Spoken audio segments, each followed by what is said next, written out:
What eat it, dude? Jeg så Jonas Vingegaard. Hold kæft, han kørte godt.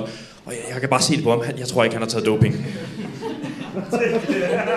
Men alligevel, så når jeg kigger på ham nogle gange, så tror jeg måske selv, han er lidt i tvivl. Og jeg ved ikke, om jeg har set nogle af de der interviews, efter han vandt den der enkeltstart med Søren Ret, som står dernede og kalder på ham. Jonas! Jonas! Jonas! Jonas! Jonas! Jonas! Jonas! Jonas!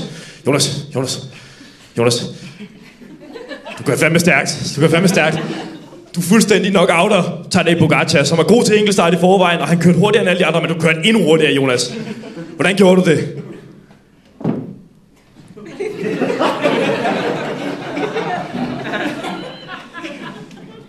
Jamen, jeg kører. Og så lige pludselig, så går det helt vildt hurtigt. Så kigger jeg ned på mine ben. Så cykler de bare helt vildt hurtigt. Så kigger jeg ned på min hastighedsmåler. Jeg tror, den er gået i stykker. Jeg tror ikke, Jonas har taget doping. Bevidst.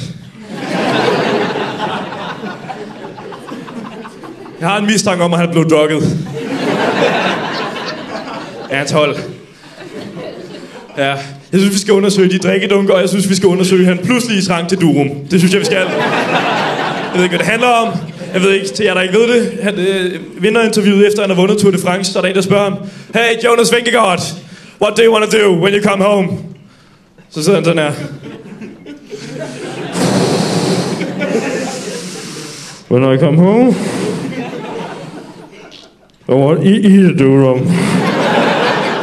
Det er ikke en mand, der er ædru. Det gider jeg ikke diskutere.